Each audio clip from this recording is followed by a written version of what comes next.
ناظرین، ماہ ربیع الاول سن 11 ہجری میں حضور نبی کریم صلی اللہ علیہ وسلم کے ظاہری دنیا سے پردہ فرمانے کے بعد سے لے کر رمضان المبارک 40 ہجری میں حضرت علی المرتضیٰ شیر خدا رضی اللہ تعالیٰ عنہ کے وصال تک کا عرصہ خلافت راشدہ کا دور کہلاتا ہے۔ بعض مورخین حضرت امام حسن رضی اللہ تعالیٰ عنہ کی خلافت کے 6 ماہ بھی خلافت راشدہ میں شمار کرتے ہیں۔ اس کے بعد خلافت ملوکیت میں تبدیل ہو گئی۔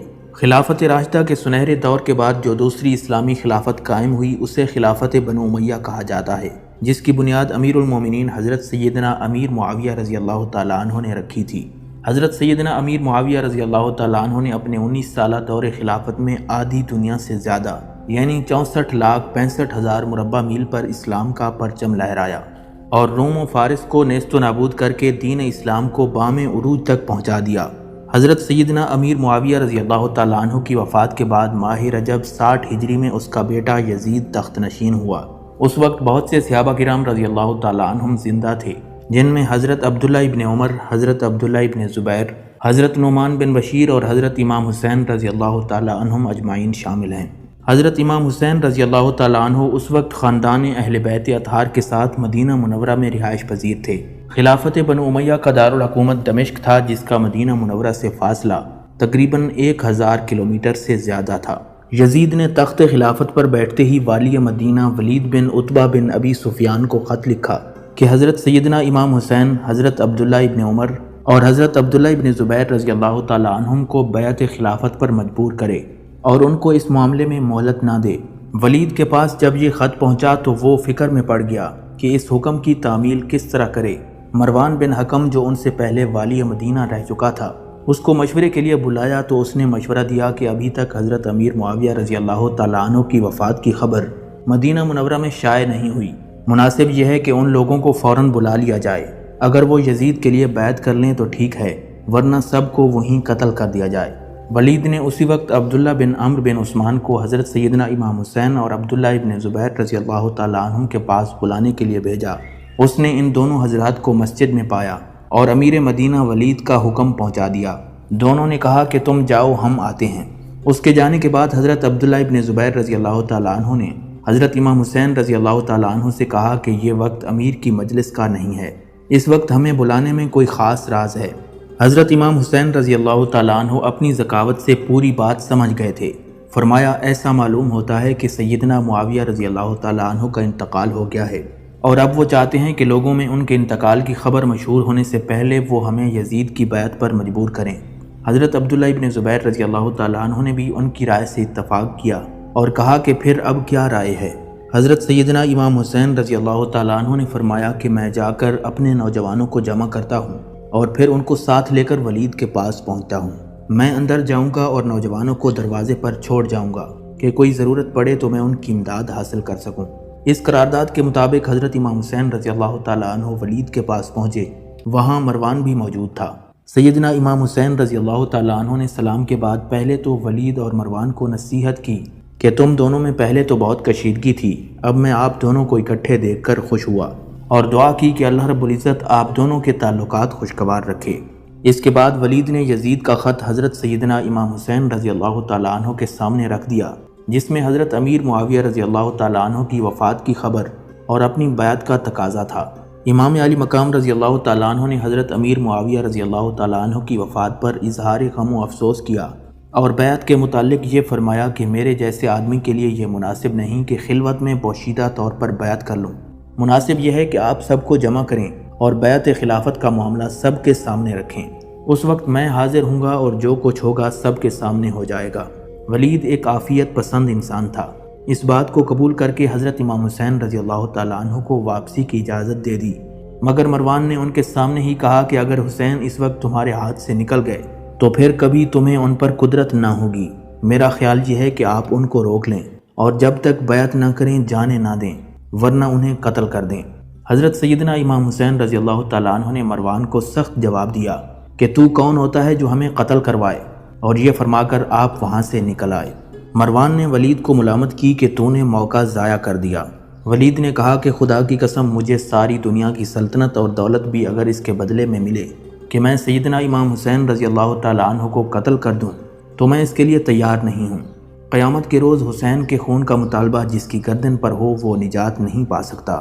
حضرت عبداللہ ابن زبیر رضی اللہ تعالیٰ عنہ اپنے بھائی حضرت جعفر کو ساتھ لے کر راتوں رات مدینہ سے نکل گئے۔ جب وہ تلاش کرنے پر ہاتھ نہ آئے تو ولید نے حضرت سیدنا امام حسین رضی اللہ تعالیٰ عنہ کا تعاقب کیا۔ امام حسین رضی اللہ تعالیٰ عنہ نے بھی یہی صورت اختیار کی کہ اپنی اولاد اور متعلقین کو لے کر مدینہ سے نکل گئے، اور یہ دونوں حضرات مکہ مکرمہ پہنچ کر پناہ گزین ہو گئے۔ یزید کو جب اس واقعے کی اطلاع ملی تو اس نے ولید بن عتبہ کی سستی پر اس کو معزول کر دیا اور ان کی جگہ عمرو بن سعید اشتک کو امیر مدینہ بنا دیا۔ ان کی پولیس کا افسر حضرت عبداللہ ابن زبیر رضی اللہ تعالیٰ عنہ کے بھائی عمرو کو بنایا، کیونکہ اس کو معلوم تھا کہ ان دونوں بھائیوں میں شدید اختلاف ہے۔ اس نے سوچا کہ عمرو بن زبیر حضرت عبداللہ ابن زبیر رضی اللہ تعالیٰ عنہ کی گرفتاری میں کوتاہی نہیں کرے گا۔ ناظرین، عمرو بن زبیر نے پہلے تو رؤسائے مدینہ میں جو لوگ حضرت سیدنا عبداللہ ابن زبیر رضی اللہ تعالیٰ عنہ کے حامی تھے ان سب کو بلا کر سخت تشدد کیا اور مار پیٹ کے ذریعے ان پر رعب جمانا چاہا۔ اس کے بعد مشورے کے مطابق عمرو بن سعید 2000 جوانوں کا لشکر لے کر حضرت امام حسین اور حضرت عبداللہ ابن زبیر رضی اللہ تعالیٰ عنہ کی گرفتاری کے لیے مکہ مکرمہ روانہ ہوا۔ ابو شریح خزائی نے عمرو بن سعید کو اس حرکت سے روکا کہ مکہ مکرمہ میں قتل و قتال جائز نہیں۔ جو لوگ حرم کعبہ میں پناہ گزین ہیں ان کو گرفتاری کے لیے بھیجنا خدائے تعالیٰ کی حدود کو توڑنا ہے، مگر عمرو بن سعید نے ان کی بات نہ مانی اور حدیث میں تعویلیں کرنے لگا۔ عمرو بن زبیر 2000 کا لشکر لے کر روانہ ہو گیا اور مکہ سے باہر قیام کر کے اپنے بھائی حضرت عبداللہ ابن زبیر رضی اللہ تعالیٰ عنہ کے پاس آدمی بھیجے کہ مجھے یزید کا یہ حکم ہے کہ تمہیں گرفتار کر دوں۔ میں مناسب نہیں سمجھتا کہ مکہ مکرمہ کے اندر قتال ہو، اس لیے تم خود کو میرے حوالے کر دو۔ حضرت عبداللہ ابن زبیر رضی اللہ تعالیٰ عنہ نے اپنے چند جوانوں کو اس کے مقابلے کے لیے بھیج دیا جنہوں نے اس کو شکست دے دی، اور عمرو ابن زبیر نے ابن علقمہ کے گھر میں پناہ لی۔ دوسری طرف جب حضرت سیدنا امام حسین رضی اللہ تعالیٰ عنہ مدینہ سے نکلے تو راستے میں انہیں عبداللہ ابن مطیع ملے۔ عبداللہ ابن مطیع نے پوچھا کہ آپ کہاں جاتے ہیں؟ سیدنا امام حسین علیہ السلام نے فرمایا اس وقت تو مکہ مکرمہ کا ارادہ ہے، اس کے بعد میں استخارہ کروں گا کہ کہاں جاؤں۔ عبداللہ ابن مطیع نے کہا کہ میں ایک خیر خواہانہ مشورہ دیتا ہوں کہ آپ مکہ میں ہی رہیں، خدا کے لیے آپ کوفہ کا رخ نہ کریں، وہ بڑا منحوس شہر ہے، اس میں آپ کے والد ماجد شہید کیے گئے اور آپ کے بھائی جان کو بے یار و مددگار چھوڑ دیا گیا۔ حضرت امام حسین رضی اللہ تعالیٰ عنہ مکہ میں پہنچ کر مقیم ہو گئے اور اطراف کے مسلمان ان کی خدمت میں آنے جانے لگے۔ ناظرین، ادھر جب اہل کوفہ کو حضرت امیر معاویہ رضی اللہ تعالیٰ عنہ کی وفات کی خبر ملی اور یہ کہ حضرت امام حسین اور حضرت عبداللہ ابن زبیر رضی اللہ تعالیٰ عنہ نے بیعت یزید سے انکار کر دیا ہے تو کچھ حضرات سلیمان بن سرد خزائی کے مقام پر جمع ہوئے اور حضرت امام حسین رضی اللہ تعالیٰ عنہ کو خط لکھا کہ ہم بھی یزید کے ہاتھ پر بیعت کرنے کے لیے تیار نہیں ہیں، آپ فوراً کوفہ تشریف لائیں، ہم سب آپ کے ہاتھ پر بیعت کریں گے۔ ہم یزید کی طرف سے کوفہ کے امیر حضرت نعمان ابن بشیر رضی اللہ تعالیٰ عنہ کو یہاں سے نکال دیں گے۔ اہل کوفہ نے اس کے 2 روز بعد اسی مضمون کا ایک اور خط لکھا اور دوسرے خطوط حضرت سیدنا امام حسین رضی اللہ تعالیٰ عنہ کے پاس پہنچے جس میں یزید کی شکایات اور اس کے خلاف اپنی نصرت و تعاون اور حضرت سیدنا امام حسین رضی اللہ تعالیٰ عنہ کے ہاتھ پر بیعت کرنے کا یقین دلایا گیا۔ چند وفود بھی حضرت امام حسین رضی اللہ تعالیٰ عنہ کے پاس پہنچے۔ امام علی مقام وفود اور خطوط سے متاثر ہوئے مگر حکمت و دانشمندی سے یہ فیصلہ کیا کہ بجائے خود جانے کے اپنے چچا زاد بھائی حضرت مسلم بن عقیل رضی اللہ تعالیٰ عنہ کو کوفہ روانہ کیا اور ان کے ہاتھ یہ خط لکھ کر بھیجا۔ بعد سلام مسنون مجھے آپ لوگوں کے خط ملے اور حالات کا اندازہ ہوا، میں اپنے چچا زاد بھائی مسلم بن عقیل کو تمہارے پاس بھیجتا ہوں تاکہ وہ حالات کا جائزہ لے کر مجھے خط لکھے۔ اگر وہ حالات کی تحقیق کرنے کے بعد مجھے خط لکھیں گے تو میں فوراً کوفہ پہنچ جاؤں گا۔ امام مسلم بن عقیل کوفہ جانے سے پہلے مدینہ منورہ پہنچے اور مسجد نبوی میں نماز ادا فرمائی اور اپنے اہل و عیال سے رخصت ہوئے۔ آپ کوفہ پہنچ کر مختار ابن عبید ثقفی کے گھر میں مقیم ہوئے، یہاں کے حضرات ان کے پاس آنے جانے لگے۔ جب کوئی نیا آدمی آتا تو امام مسلم بن عقیل اس کو حضرت سیدنا امام حسین رضی اللہ تعالیٰ عنہ کا خط پڑھ کر سناتے تھے، جس کو سن کر سب پر گریہ طاری ہو جاتا تھا۔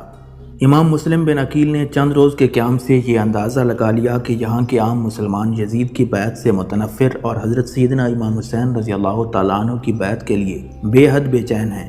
آپ نے یہ دیکھ کر حضرت سیدنا امام حسین رضی اللہ تعالیٰ عنہ کے لیے بیعت خلافت لینی شروع کر دی۔ چند روز میں صرف کوفہ سے 18,000 مسلمانوں نے حضرت امام حسین رضی اللہ تعالیٰ عنہ کے لیے بیعت کر لی اور یہ سلسلہ روز بروز بڑھتا جا رہا تھا۔ اس وقت امام مسلم بن عقیل کو یہ اطمینان ہو گیا کہ حضرت سیدنا امام حسین رضی اللہ تعالیٰ عنہ تشریف لائیں تو بے شک پورا عراق ان کی بیعت میں آ جائے گا۔ حجاز کے لوگ ان کے پہلے ہی تابع اور دلدادہ ہیں، اس لیے ملت اسلامیہ کے سر سے بآسانی یزید کی مصیبت ٹل جائے گی اور ایک صحیح معیاری خلافت قائم ہو جائے گی۔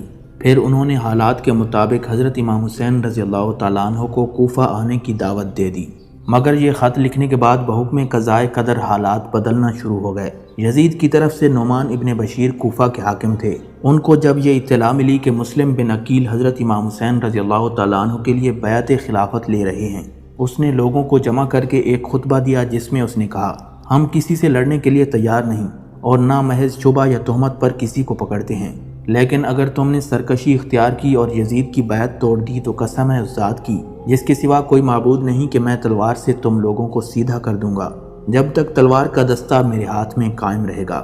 عبداللہ بن مسلم بن سعید ہزرمی جو بنی امیہ کا حلیف تھا، یہ خطبہ سن کر کھڑا ہوا اور کہنے لگا کہ جو حالات آپ کے سامنے ہیں ان کی اصلاح بغیر تشدد کے نہیں ہو سکتی، اور جو رائے آپ نے اختیار کی ہے یہ کمزور اور بزدلوں کی رائے ہے۔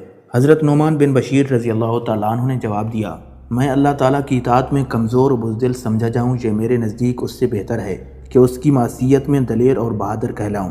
یہ دیکھ کر خود عبداللہ بن مسلم نے براہ راست ایک خط یزید کو بھیج دیا جس میں امام مسلم بن عقیل کے آنے اور حضرت امام حسین رضی اللہ تعالیٰ عنہ کے لیے بیعت لینے کا واقعہ ذکر کر کے لکھا، اگر تمہیں کوفہ کی کچھ ضرورت ہے اور اس کو اپنے قبضے میں رکھنا چاہتے ہو تو یہاں کے لیے کسی قوی آدمی کو فوراً بھیج دو جو آپ کے احکامات کو قوت کے ساتھ نافذ کر سکے۔ موجودہ حاکم نعمان بن بشیر یا تو کمزور ہیں یا قصداً کمزوری کا معاملہ کر رہے ہیں۔ اسی طرح دوسرے لوگوں نے بھی اسی مضمون کے خط یزید کو لکھے جن میں عمارہ ابن ولید اور عمرو بن سعد بن ابی وقاص وغیرہ شامل تھے۔ یزید کے پاس یہ خطوط پہنچے تو اپنے والد حضرت امیر معاویہ رضی اللہ تعالیٰ عنہ کے مشیر خاص سرجون کو بلا کر مشورہ کیا کہ کوفہ کی حکومت کس کو سپرد کرے۔ اس نے یہ رائے دی کہ عبیداللہ ابن زیاد کو کوفہ کا عامل بنایا جائے۔ چنانچہ یزید نے عبیداللہ ابن زیاد کو کوفہ اور بصرہ دونوں کا حاکم بنا دیا اور اس کو ایک خط لکھا کہ فوراً کوفہ پہنچ کر مسلم بن عقیل کو گرفتار کرے اور انہیں قتل کر دے یا پھر کوفہ سے نکال دے۔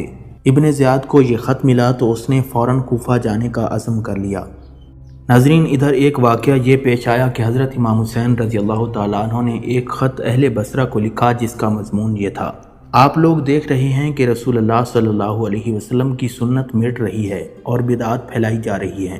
میں تمہیں دعوت دیتا ہوں کہ کتاب اللہ اور سنت رسول کی حفاظت کرو اور اس کے احکام کی تنفیذ کے لیے کوشش کرو۔ یہ خط خفیہ طور پر بھیجا گیا تھا اور سب نے اس خط کو راز رکھا، لیکن منذر بن جارود کو یہ خیال ہوا کہ کہیں ایسا نہ ہو کہ یہ خط لانے والا خود ابن زیاد کا جاسوس ہو، اس لیے اس نے یہ خط ابن زیاد کو پہنچا دیا اور جو شخص یہ خط لے کر آیا تھا اس کو بھی ابن زیاد کے سامنے پیش کر دیا۔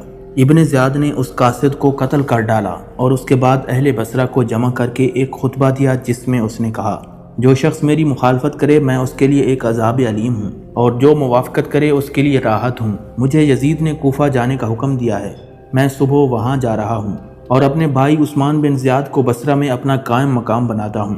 میں تمہیں متنبہ کر دینا چاہتا ہوں کہ اس کے حکم کی مخالفت کا دھیان کبھی دل میں نہ لانا، اور اگر مجھے کسی شخص کے مخالف ہونے کی خبر ملی تو میں اس کو بھی قتل کر دوں گا اور اس کے ولی کو بھی اور اس کے خاندان کے سردار کو بھی۔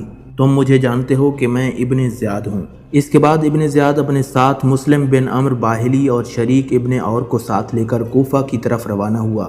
کوفہ کے لوگ پہلے سے حضرت امام حسین رضی اللہ تعالیٰ عنہ کی آمد کے منتظر تھے اور ان میں بہت سے لوگ حضرت امام حسین رضی اللہ تعالیٰ عنہ کو پہچانتے بھی نہیں تھے۔ ابن زیاد جب کوفہ پہنچا تو ان لوگوں نے سمجھا کہ یہی حسین ہیں۔ وہ جس مجلس سے گزرتا سب اسے مرحبا کہہ کر اس کا استقبال کرتے تھے۔ ابن زیاد یہ منظر خاموشی کے ساتھ دیکھ رہا تھا اور دل میں کڑتا تھا کہ کوفہ پر تو حضرت امام حسین کا پورا تسلط ہو چکا ہے۔ پورے شہر کوفہ میں امام حسین رضی اللہ تعالیٰ عنہ کی آمد کی خبر مشہور ہو گئی۔ لوگ جوک در جوک زیارت کے لیے آنے لگے۔ ادھر والی کوفہ حضرت نعمان بن بشیر رضی اللہ تعالیٰ عنہ کو یہ خبر ملی تو باوجود یزید کا ملازم ہونے کے اہل بیت کا احترام دل میں رکھتے تھے، اپنے گھر کا دروازہ بند کر کے بیٹھ گئے۔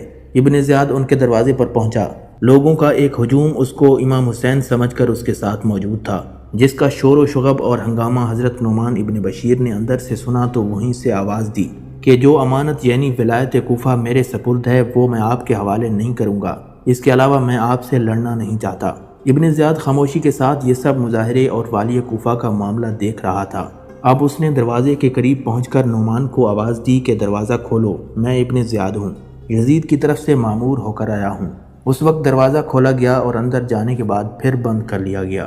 اگلے روز صبح کے وقت ابن زیاد نے اہل کوفہ کو جمع کر کے ایک تقریر کی جس میں اس نے کہا کہ یزید نے مجھے تمہارے شہر کا حاکم بنایا ہے اور یہ حکم دیا ہے کہ تم میں جو شخص مظلوم ہو اس کے ساتھ انصاف کیا جائے، اور جو اپنے حق سے محروم کر دیا گیا ہے اس کو اس کا حق دیا جائے، اور جو شخص اطاعت اور فرمانبرداری کرے اس کے ساتھ اچھا سلوک کیا جائے، اور جو سرکشی اور نافرمانی کرے یا جس کی حالت اس معاملے میں مشتبہ ہو اس پر تشدد کیا جائے۔ خوب سمجھ لو کہ میں یزید کا تابع فرمان رہ کر ان کے احکام کو ضرور نافذ کروں گا۔ میں نیک چلن لوگوں کے لیے مہربان باپ اور اطاعت کرنے والوں کے لیے حقیقی بھائی ہوں۔ میرا کوڑا اور تلوار صرف ان لوگوں کے لیے ہے جو میری اطاعت سے بغاوت کریں اور میرے احکامات کی مخالفت کریں۔ اب آپ لوگ اپنی جانوں پر رحم کھائیں اور بغاوت سے باز آ جائیں۔ اس کے بعد شہر کوفہ کے تمام سرداروں کو خطاب کر کے حکم دیا کہ تمہارے شہر میں جتنے آدمی باہر کے پردیسی ٹھہرے ہوئے ہیں یا یزید کے مخالف ہیں ان سب کی تفصیلات فوراً میرے پاس پہنچا دو۔ جو شخص ایسے لوگوں کی رپورٹ ہمیں دے دے گا وہ بری سمجھا جائے گا، اور جو نہیں دے گا وہ اپنے پورے حلقہ اثر کا ضامن و ذمہ دار ہوگا کہ اس میں کوئی شخص بھی ہماری مخالفت نہیں کرے گا، اور جو ایسا نہیں کرے گا اس سے ہمارا ذمہ بری ہے، ہم اس کو قتل کر دیں گے۔ اور جس شخص کے حلقہ اثر میں خلیفہ وقت یزید کا کوئی مخالف پایا جائے گا اس کو اسی کے دروازے پر سولی پر چڑھا دیا جائے گا۔ ادھر امام مسلم بن عقیل جو مختار ابن ابی عبید کے گھر میں مقیم تھے اور حضرت سیدنا امام حسین رضی اللہ تعالیٰ عنہ کے لیے بیعت خلافت لے رہے تھے، ان کو ابن زیاد کی اس تقریر کا علم ہوا تو یہ خطرہ پیدا ہوا کہ اب ان کی مخبری کر دی جائے گی، اس لیے وہ مختار کا گھر چھوڑ کر حضرت ہانی ابن عروہ مرادی کے مکان پر تشریف لے گئے اور دروازے پر پہنچ کر ہانی ابن عروہ کو بلایا۔ وہ باہر آئے اور مسلم بن عقیل کو اپنے دروازے پر دیکھ کر پریشان ہو گئے۔ امام مسلم نے کہا کہ میں تمہارے پاس پناہ لینے کے لیے آیا ہوں۔ ہانی ابن عروہ نے جواب دیا کہ آپ مجھ پر بڑی مصیبت ڈال رہے ہیں، اور اگر آپ میرے گھر کے اندر نہ آ گئے ہوتے تو میں یہی پسند کرتا کہ آپ لوٹ جائیں، مگر اب آپ داخل ہو چکے ہیں، میں اپنی ذمہ داری محسوس کرتا ہوں۔ اس کے بعد امام مسلم بن عقیل رضی اللہ تعالیٰ عنہ ان کے مکان میں روبوش ہو گئے۔ کوفہ کے مسلمان ان کی خدمت میں خفیہ آتے جاتے رہے۔ ادھر ابن زیاد نے اپنے ایک خاص دوست کو بلا کر 3000 درہم دیے اور اس کام پر مامور کیا کہ امام مسلم بن عقیل کا پتہ لگائے۔ یہ شخص مسجد میں مسلم بن اوسجہ اسدی کے پاس پہنچا، جن کے متعلق کچھ لوگوں نے سنا تھا کہ وہ امام مسلم بن عقیل کے رازدار ہیں۔ وہ جب نماز سے فارغ ہوئے تو اس شخص نے علیحدہ لے جا کر ان سے کہا کہ میں شام کا باشندہ ہوں، اللہ رب العزت نے مجھ پر انعام فرمایا ہے اور مجھے اہل بیت نبی کریم صلی اللہ علیہ وسلم کی محبت عطا فرمائی ہے۔ یہ 3000 درہم میں اس لیے لایا ہوں کہ اس شخص کے سپرد کروں جو حضرت امام حسین رضی اللہ تعالیٰ عنہ کے لیے بیعت لے رہا ہے۔ مجھے لوگوں سے یہ پتہ چلا ہے کہ آپ کو اس شخص کا علم ہے، اس لیے یہ روپیہ آپ مجھ سے لے لیں اور مجھے وہاں پہنچا دیں تاکہ میں بھی ان کے ہاتھ پر بیعت کر لوں، اور اگر آپ چاہیں تو مجھ سے آپ ہی ان کے لیے بیعت لے لیجئے۔ حضرت مسلم بن اوسجہ نے کہا کہ مجھے آپ کی ملاقات سے خوشی ملی، آپ کی مراد انشاءاللہ پوری ہوگی، اور شاید اللہ رب العزت آپ کے ذریعے اہل بیت اطہار کی مدد فرمائے گا۔ مسلم بن اوسجہ نے اس شخص سے عہد اور حلف لیا کہ راز فاش نہیں کرے گا۔ یہ شخص چند روز تک ان کے پاس انتظار میں آتا جاتا رہا کہ وہ اس کو امام مسلم بن عقیل سے ملا دیں گے۔ اتفاقاً ہانی بن عروہ جن کے گھر میں امام مسلم بن عقیل روپوش تھے بیمار ہو گئے۔ اس وقت ہانی بن عروہ کے ساتھی عمارہ بن عبد نے ان سے کہا کہ یہ موقع غنیمت ہے، اس وقت دشمن یعنی ابن زیاد تمہارے قابو میں ہے، اسے قتل کرا دو۔ حضرت ہانی بن عروہ نے کہا کہ یہ شرافت کے خلاف ہے کہ اس کو اپنے گھر میں قتل کروں۔ یوں یہ موقع نکل گیا، مگر اتفاقاً ایسا ہی ایک اور موقع پیش آیا کہ شریک ابن آور جو کہ ابن زیاد کے ساتھ کوفہ میں آیا تھا مگر اہل بیت سے محبت رکھنے کے سبب ابن زیاد سے جدا ہو کر ہانی بن عروہ کا مہمان اور ہمراز ہو گیا تھا، یہ بیمار ہوا تو ابن زیاد نے خبر بھیجی کہ آج شام کو میں شریک بن آور کی عیادت کے لیے آؤں گا۔ شریک بن آور نے بھی اس موقع کو غنیمت جان کر امام مسلم بن عقیل سے کہا کہ یہ فاجر آج شام کو میری عیادت کرنے آنے والا ہے، جب یہ آ کر بیٹھے گا تو آپ اچانک اس پر حملہ کر کے قتل کر دیں، پھر آپ مطمئن ہو کر قصر عمارت میں بیٹھیں گے۔ اگر میں تندرست ہو گیا تو بصرہ پہنچ کر وہاں کا انتظام میں آپ کے حق میں درست کر دوں گا۔ شام ہوئی اور ابن زیاد کے آنے کا وقت ہوا تو امام مسلم بن عقیل اندر جانے لگے۔ اس وقت شریک بن آور نے کہا کہ آج موقع کو ہاتھ سے نہ جانے دینا، جب وہ بیٹھ جائے تو فوراً قتل کر دینا، مگر اس وقت بھی ان کے میزبان ہانی بن عروہ نے کہا کہ مجھے یہ پسند نہیں کہ وہ میرے گھر میں مارا جائے، یہاں تک کہ ابن زیاد پہنچ گیا اور شریک بن آور کی مزاج پرسی شروع کی۔ شریک نے قصداً بات کو طول دیا اور جب دیکھا کہ امام مسلم بن عقیل باہر نہیں آتے تو اس نے ایک شعر پڑھا، تم سلمہ کے متعلق کیا انتظار کرتے ہو، اس کو سلام کیوں نہیں کرتے، اور بار بار یہ شعر پڑھنے لگے۔ ابن زیاد نے سمجھا کہ بیماری کی وجہ سے حواس میں اختلال ہے، کہ بے جوڑ باتیں کر رہے ہیں۔ اس نے ہانی بن عروہ سے پوچھا تو انہوں نے کہا جی ہاں، اس بیماری میں ان کا یہی حال ہے، کبھی کبھی بے موقع محل باتیں کرتے رہتے ہیں۔ ابن زیاد کے ساتھ مہران بھی آیا تھا، وہ تاڑ گیا اور ابن زیاد کو اشارہ کیا کہ فوراً جہاں سے اٹھ جائیں۔ اس کے جانے کے بعد امام مسلم بن عقیل باہر آئے تو شریک بن آور نے پوچھا کہ آپ نے یہ موقع کیوں گنوا دیا اور اس شخص کے قتل کے لیے آپ کے لیے کیا معنی تھا؟ امام مسلم بن عقیل رضی اللہ تعالیٰ عنہ نے فرمایا، دو خصلتیں معنی ہو گئیں۔ اول تو یہ کہ میں جس شخص کے گھر میں مہمان ہوں اور پناہ گزین ہوں وہ اس کو پسند نہیں کرتے۔ دوسرے ایک حدیث جو کہ حضرت علی رضی اللہ تعالیٰ عنہ نے مجھے سنائی تھی کہ رسول اللہ صلی اللہ تعالیٰ علیہ وسلم نے فرمایا کہ ایمان ہیلا کے ساتھ اچانک قتل کرنے سے منع فرماتا ہے۔ کسی مومن کو جائز نہیں کہ مومن کو ہیلا کر کے اچانک قتل کر دے۔ اس واقعے کے 3 دن بعد شریک بن آور انتقال کر گئے۔ اب جس شخص کو ابن زیاد نے 3000 روپے دے کر امام مسلم بن عقیل کے پیچھے لگایا تھا اور وہ مسلم بن اوسجہ کے پاس برابر آمد و رفت رکھتا تھا، آخرکار ایک روز مسلم بن اوسجہ نے اس کو امام مسلم بن عقیل سے ملا دیا۔ اس نے جا کر امام مسلم بن عقیل کے ہاتھ پر حضرت امام حسین رضی اللہ تعالیٰ عنہ کے لیے بیعت کی اور 3000 درہم ان کو دے دیے۔ اب وہ روزانہ ان کے پاس آنے جانے لگا اور اس طرح امام مسلم بن عقیل کی ہر نقل و حرکت اور تمام راز ابن زیاد کے پاس پہنچنے لگ گئے۔ ابن زیاد پر جب پوری طرح راز فاش ہو گیا اور معلوم ہو گیا کہ ہانی بن عروہ نے امام مسلم کو پناہ دے رکھی ہے تو اس کو ہانی کی فکر ہوئی۔ لوگوں سے کہا کہ یہ کیا بات ہے کہ بہت سے دنوں سے ہانی بن عروہ ہم سے نہیں ملے۔ لوگوں نے بیماری کا عذر بتایا مگر اس کو تو گھر کے بھیدی نے سب کچھ بتا رکھا تھا۔ اس نے کہا نہیں، ایسا نہیں ہے، وہ مرض سے اچھے ہو چکے ہیں، گھر کے دروازے پر پہرے کے لیے بیٹھے رہتے ہیں۔ آپ لوگ جاؤ اور اس کو سمجھاؤ کہ وہ اپنی ذمہ داریوں کو سمجھیں اور ہمارے پاس تشریف لائیں۔ یہ لوگ ہانی بن عروہ کے پاس پہنچے، حالات کی نزاکت بتلا کر کہا کہ آپ ہمارے ساتھ چلیے۔ ہانی نے اپنے آپ کو مجبور پایا تو ان کے ساتھ چلنے کے لیے سوار ہو گئے۔ جب وہ قصر عمارت کے قریب پہنچے تو ان کو احساس ہوا کہ آج میرے لیے خیر نہیں۔ آنے والوں میں ان کے عزیز حسان بن اسما بھی موجود تھے۔ ان سے کہا کہ مجھے اپنے بارے میں خطرہ ہے۔ حسان نے جواب دیا کہ آپ بالکل فکر نہ کریں، میں تو کوئی خطرہ محسوس نہیں کرتا۔ وجہ یہ تھی کہ حسان ان واقعات سے بالکل بے خبر تھے۔ یہ لوگ حضرت ہانی بن عروہ کو ساتھ لے کر قصر عمارت میں داخل ہوئے تو ابن زیاد نے قاضی کوفہ شریع سے کہا کہ ایک خائن کو خود اس کے پاؤں نے یہاں تک پہنچا دیا۔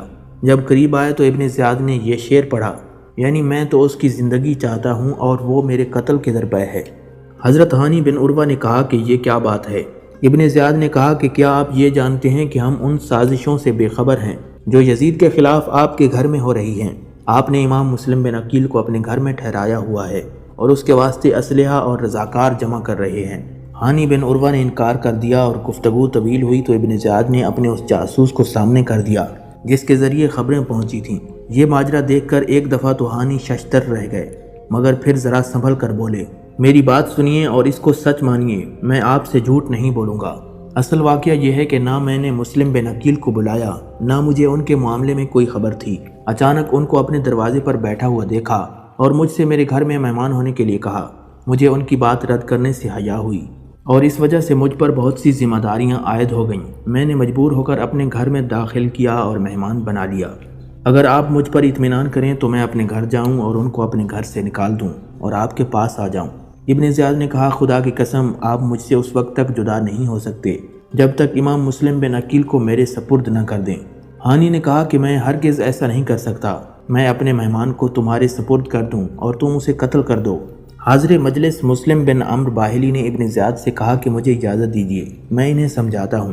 وہ انہیں علیحدہ لے گئے اور کہا کہ کیوں اپنے آپ کو ہلاک کرتے ہو، مسلم کو ان کے سپرد کر دو۔ یہ لوگ سب آپس میں بھائی بھائی ہیں، ایک دوسرے سے نمٹ لیں گے، قتل نہیں کریں گے اور نہ کوئی نقصان پہنچائیں گے۔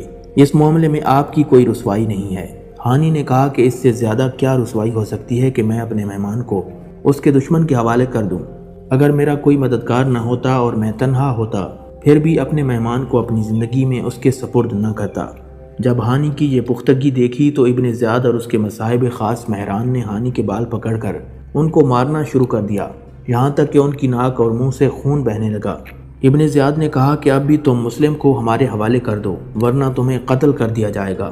ہانی بن عروہ نے کہا کہ میرا قتل کر دینا تیرے لیے آسان نہیں، اگر ایسا کرو گے تو تمہارے قصر عمارت کو تلواریں گھیر لیں گی۔ اس پر ابن زیاد مزید لال پیلا ہوا اور اس نے مار پیٹ شدید کر دی۔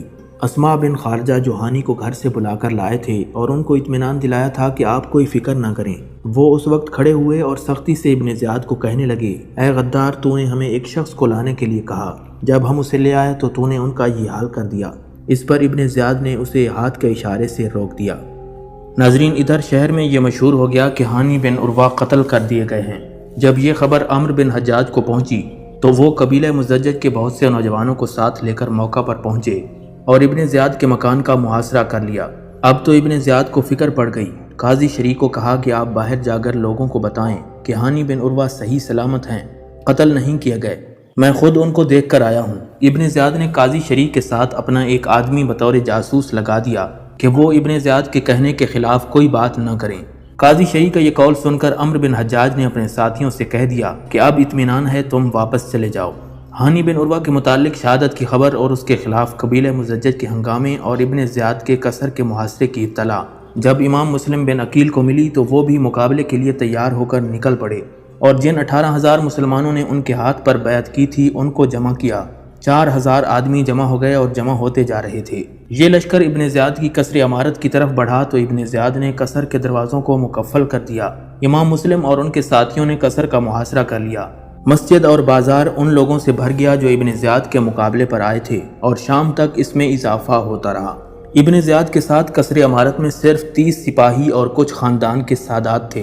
ابن زیاد نے ان لوگوں میں سے چند ایسے لوگوں کو منتخب کیا جن کا اثر و رسوخ ان قبائل پر تھا جو امام مسلم بن عقیل کے ساتھ محاصرہ کیے ہوئے تھے، اور ان سے کہا کہ تم باہر جا کر اپنے اپنے حلقہ اثر کے لوگوں کو امام مسلم بن عقیل کا ساتھ دینے سے روکو، مال و دولت اور حکومت کا لالچ دلا کر یا حکومت کی سزا کا خوف دلا کر، جس طرح بھی ممکن ہو ان کو امام مسلم سے جدا کر دو۔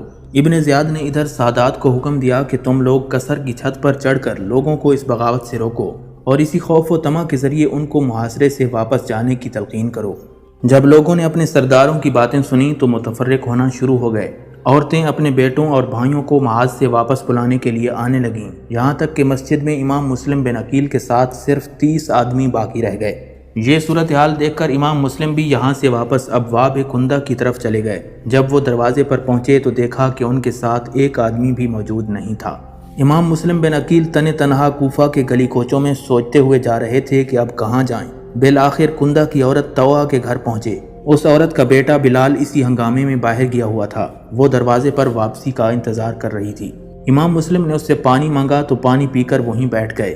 عورت نے کہا کہ آپ پانی پی چکے، اب آپ اپنے گھر جائیے۔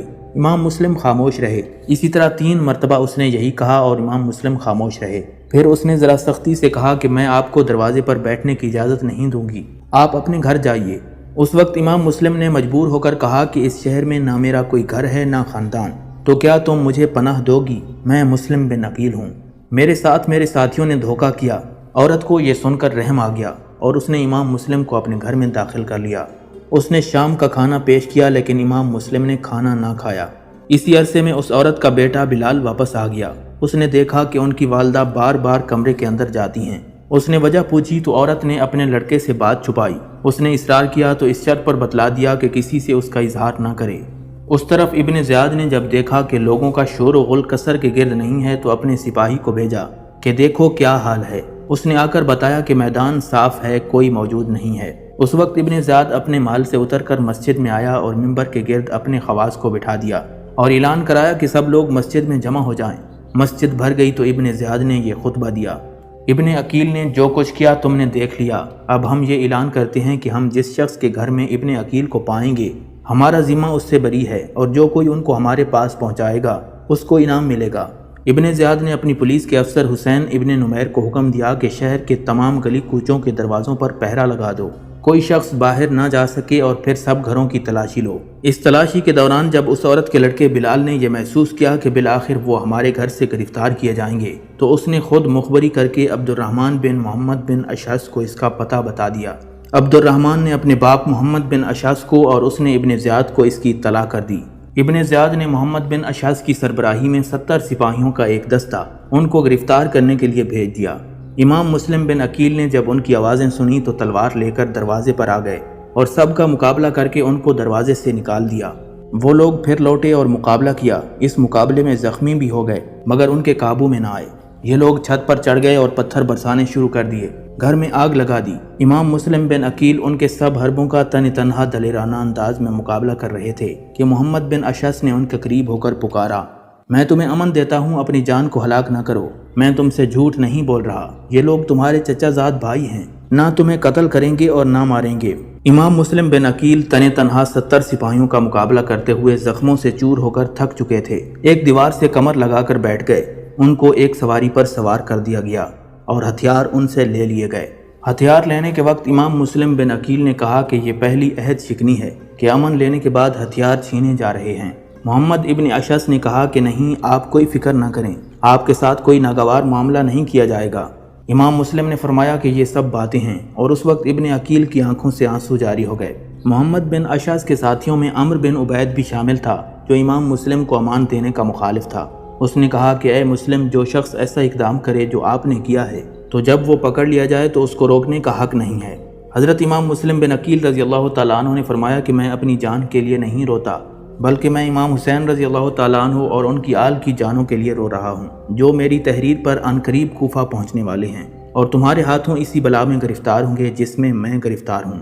اس کے بعد محمد بن اشعث سے کہا کہ تم نے مجھے امان دی ہے، اور میرا گمان یہ ہے کہ تم اپنے اس امان سے عاجز ہو جاؤ گے، لوگ تمہاری بات نہیں مانیں گے اور مجھے قتل کر دیں گے۔ اب تم کم از کم میری ایک بات مان لو، وہ یہ ہے کہ ایک آدمی حضرت امام حسین رضی اللہ تعالیٰ عنہ کے پاس فوراً روانہ کرو، جو انہیں میرے حالات کی اطلاع کر کے یہ کہہ دے کہ آپ راستہ ہی سے اپنے اہل بیت کو لے کر لوٹ جائیں، کوفہ والوں کے خطوط سے دھوکہ نہ کھائیں۔ یہ وہی لوگ ہیں جن کی بے وفائی سے گھبرا کر آپ کے والد اپنی موت کی تمنا کیا کرتے تھے۔ محمد بن اشعث نے حلف کے ساتھ اس کا وعدہ کیا کہ میں ایسا کروں گا۔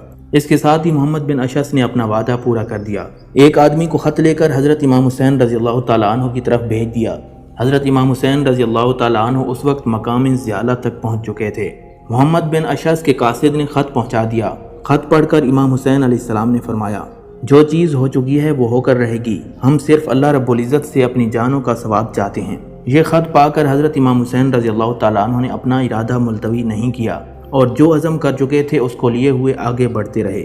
ادھر محمد بن اشعث ابن عقیل کو لے کر قصر عمارت میں داخل ہوئے اور ابن زیاد کو اطلاع دی کہ میں ابن عقیل کو امان دے کر آپ کے پاس لایا ہوں۔ ابن زیاد نے غصے سے کہا کہ تمہیں امان دینے سے کیا واسطہ، میں نے تمہیں گرفتار کرنے کے لیے بھیجا تھا یا امان دینے کے لیے؟ محمد بن اشعث خاموش رہ گئے۔ ابن زیاد نے ان کے قتل کا حکم دے دیا۔ حضرت امام مسلم بن عقیل رضی اللہ تعالیٰ عنہ پہلے ہی سمجھ چکے تھے کہ محمد بن اشعث کا امن دینا کوئی چیز نہیں، ابن زیاد مجھے قتل کرے گا۔ امام مسلم نے کہا کہ مجھے وصیت کرنے کی مہلت دو۔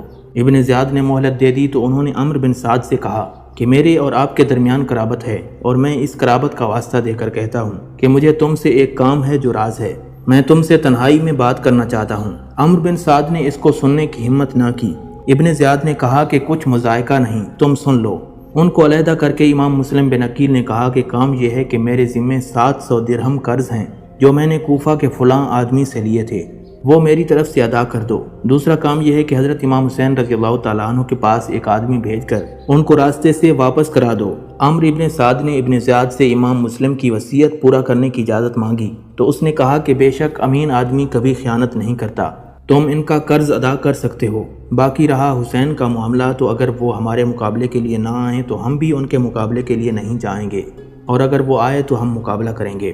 ناظرین، ابن زیاد نے کہا کہ اے مسلم، تو نے بڑا ظلم کیا، کیونکہ مسلمانوں کا نظم و ضبط مستحکم اور کلمہ ایک تھا، سب ایک امام کے تابع تھے، تم نے آ کر ان میں تفرقہ ڈالا اور لوگوں کو اپنے امیر کے خلاف بغاوت پر آمادہ کر لیا۔ امام مسلم بن عقیل نے فرمایا کہ معاملہ یہ نہیں ہے، بلکہ اس شہر کوفہ کے لوگوں نے خطوط لکھے تھے کہ تمہارے باپ نے ان کے نیک اور شریف لوگوں کو قتل کر دیا، ان کے ناحق خون بہائے، اور یہاں کے عوام پر کسریٰ و قیصر جیسی حکومت کرنی چاہیے۔ اس لیے ہم اس پر مجبور ہوئے کہ عدل قائم کرنے اور کتاب و سنت کے احکامات کو نافذ کرنے کی طرف لوگوں کو بلائیں اور سمجھائیں۔ اس پر ابن زیاد اور زیادہ غصے سے لال پیلا ہو کر امام مسلم بن عقیل کو برا بھلا کہنے لگا۔ امام مسلم خاموش ہو گئے۔ ابن زیاد نے حکم دیا کہ ان کو قصر عمارت کی اوپر کی منزل پر لے جاؤ اور ان کا سر کاٹ کر نیچے پھینک دو۔ امام مسلم بن عقیل کو اوپر لے جایا گیا۔ وہ تسبیح و استغفار پڑھتے ہوئے اوپر پہنچے اور ابن زیاد کے حکم کے مطابق ان کو شہید کر کے نیچے ڈال دیا گیا۔ حضرت امام مسلم بن عقیل کی شہادت کے بعد ہانی بن عروہ کے قتل کرنے کا فیصلہ کیا گیا، پھر ان کو بازار میں لے جا کر قتل کر دیا گیا۔ ابن زیاد نے ان دونوں کے سر کاٹ کر یزید کے پاس بھیج دیے۔ یزید ملعون نے شکریہ کا خط لکھا اور ساتھ ہی یہ بھی لکھا کہ مجھے خبر ملی ہے کہ امام حسین عراق کے قریب پہنچ گئے ہیں، اس لیے تم پورے شہر میں جاسوس پھیلا دو اور جس پر ذرا بھی امام حسین کی تائید کا شبہ ہو اس کو قید کر لو۔ حضرت امام حسین رضی اللہ تعالیٰ عنہ کے پاس اہل کوفہ کے 150 خطوط اور بہت سے وفود پہلے پہنچ چکے تھے۔ پھر امام مسلم بن عقیل نے یہاں کے 18,000 مسلمانوں کی بیعت کی خبر کے ساتھ ان کو کوفہ کے لیے دعوت دی تو حضرت امام حسین نے کوفہ کا عزم کر لیا۔ جب یہ خبر لوگوں میں مشہور ہوئی تو حضرت عبداللہ ابن زبیر رضی اللہ تعالیٰ عنہ کے سوا کسی اور نے ان کو کوفہ جانے کا مشورہ نہیں دیا، بلکہ بہت سے حضرات امام حسین رضی اللہ تعالیٰ عنہ کی خدمت میں حاضر ہوئے اور یہ مشورہ دیا کہ آپ کوفہ نہ جائیں۔ اہل عراق کو کوفہ کے وعدوں بیعتوں پر بھروسہ نہ کریں، وہاں جانے میں آپ کے لیے بڑا خطرہ ہے۔ حضرت عمرو بن عبد الرحمن رضی اللہ تعالیٰ عنہ حاضر ہوئے اور عرض کرنے لگے، آپ ایسے شہر میں جا رہے ہیں جہاں یزید کے حکام اور امراء موجود ہیں، ان کے پاس بیت المال ہے اور لوگ عام طور پر درہم و دینار کے پرستار ہیں۔ مجھے خطرہ ہے کہ کہیں وہی لوگ آپ کے مقابلے پر نہ آ جائیں جنہوں نے آپ سے وعدے کیے اور بلایا ہے۔ حضرت امام حسین رضی اللہ تعالیٰ عنہ نے شکریہ کے ساتھ ان کی نصیحت کو سنا اور فرمایا کہ میں آپ کی رائے اور مشورے کا خیال رکھوں گا۔ حضرت عبداللہ ابن عباس رضی اللہ تعالیٰ عنہ کو جب حضرت امام حسین رضی اللہ تعالیٰ عنہ کے اس ارادے کی اطلاع ہوئی تو آپ تشریف لائے اور فرمانے لگے کہ میں یہ خبریں سن رہا ہوں، ان کی حقیقت کیا ہے؟ آپ کا کیا ارادہ ہے؟ امام حسین علیہ السلام نے فرمایا، ہاں میں ارادہ کر چکا ہوں اور آج کل میں جانے والا ہوں۔ ابن عباس نے فرمایا کہ بھائی میں اس سے آپ کو خدا کی پناہ میں دیتا ہوں، خدا کے لیے آپ مجھے یہ بتائیں کہ آپ ایک ایسی قوم کے لیے جا رہے ہیں جنہوں نے اپنے اوپر مسلط ہونے والے امیر کو قتل کر دیا ہے اور وہ لوگ اپنے شہر پر قابض ہو چکے ہیں، وہ اپنے دشمن کو نکال چکے ہیں، تو بے شک آپ کو ان کے بلانے پر فوراً چلے جانا چاہیے۔ اگر وہ آپ کو ایسی حالت میں بلا رہے ہیں جب ان کے سروں پر ان کا امیر موجود ہے اور وہ اس سے مغلوب اور متاثر ہیں تو ان کی یہ دعوت آپ کو ایک سخت جنگ اور مقابلے کی دعوت ہے۔ مجھے یہ بھی خطرہ ہے کہ یہی لوگ آپ کو دھوکہ دیں گے۔ امام حسین رضی اللہ تعالیٰ عنہ نے فرمایا، میں استخارہ کرتا ہوں، پھر جو کچھ سمجھ میں آئے گا میں اسی پر عمل کروں گا۔ ناظرین، حضرت امام حسین رضی اللہ تعالیٰ عنہ نے جواب دیا کہ میں نے رسول اللہ صلی اللہ تعالیٰ علیہ وسلم کو خواب میں دیکھا ہے، مجھے ان کی طرف سے ایک حکم دیا گیا ہے جس کی بجا آوری کے لیے میں کربلا کی جانب جا رہا ہوں۔ پوچھا گیا کہ وہ خواب کیا ہے؟ آپ فرمانے لگے، آج تک میں نے وہ خواب کسی سے بیان نہیں کیا اور نہ ہی کروں گا، یہاں تک کہ میں اپنے پروردگار سے جا ملوں گا۔ حضرت امام حسین رضی اللہ تعالیٰ عنہ کو اپنی جان و اولاد کے خطرات اور سب حضرات کے خیر خواہانہ مشوروں نے بھی آپ کے عزم مصمم میں کوئی کمزوری پیدا نہ کی اور آپ کوفہ جانے کے لیے تیار ہو گئے۔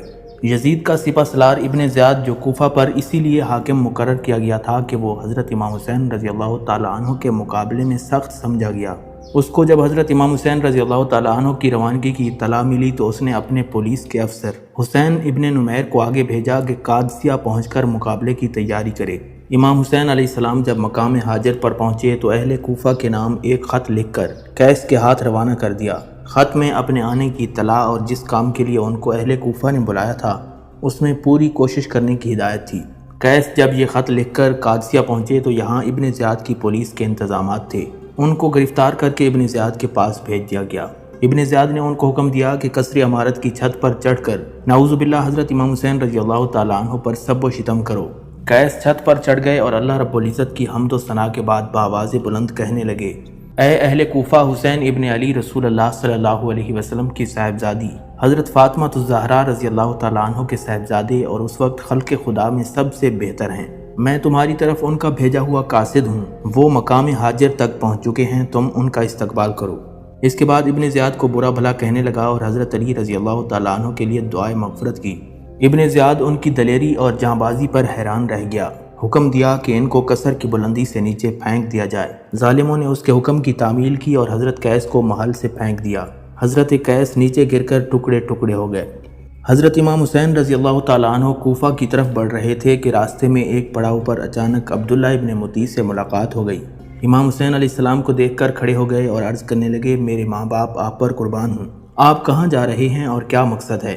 امام علی مقام نے جب ارادہ بتایا تو عبداللہ ابن مطیع نے کوفہ جانے سے روکا، لیکن حضرت امام حسین رضی اللہ تعالیٰ عنہ نے اپنا ارادہ ملتوی نہ کیا اور کوفہ کی طرف روانہ ہو گئے۔